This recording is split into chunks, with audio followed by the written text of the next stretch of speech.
নানা আলোচনার জন্ম দিয়ে হঠাৎ ছুটিতে গেলেন ঢাকায় নিযুক্ত পাকিস্তানি হাইকমিশনার সৈয়দ আহমেদ মারুফ। গত শনিবার সকালে দুবাই হয়ে ইসলামাবাদে রওনা দেন তিনি। ওই দিনই ঢাকার পাকিস্তান হাইকমিশনের পক্ষ থেকে বাংলাদেশ পররাষ্ট্র মন্ত্রণালয়কে তার অনুপস্থিতির বিষয়ে আনুষ্ঠানিকভাবে অবহিত করা হয়। বিষয়টি নিশ্চিত করে 13 মে মঙ্গলবার পররাষ্ট্র মন্ত্রণালয়ের এক জ্যেষ্ঠ কর্মকর্তা জানান, পাকিস্তান হাইকমিশন থেকে জানানো হয়েছে সৈয়দ মারুফ 11 মে থেকে ছুটিতে আছেন এবং তার অনুপস্থিতিতে ভারপ্রাপ্ত হাইকমিশনারের দায়িত্ব পালন করবেন ঢাকায় নিযুক্ত উপহাইকমিশনার মোহাম্মদ আসিফ।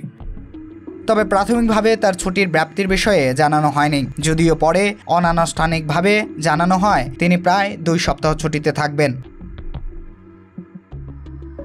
রেওয়াজ অনুযায়ী কোনো রাষ্ট্রদূত ছুটিতে গেলে স্বাগতিক দেশের পররাষ্ট্র মন্ত্রণালয়কে তার ছুটি ও দায়িত্বপ্রাপ্ত কর্মকর্তার নাম জানানো বাধ্যতামূলক। তবে পাকিস্তানি এই হাইকমিশনারের এভাবে ছুটিতে যাওয়ার বিষয়টিও আলোচনার সৃষ্টি করেছে, কারণ গত 5 আগস্টের পর থেকে বাংলাদেশ পাকিস্তান সম্পর্কে উন্নয়নে অন্যতম সক্রিয় ভূমিকা ছিলেন তিনি।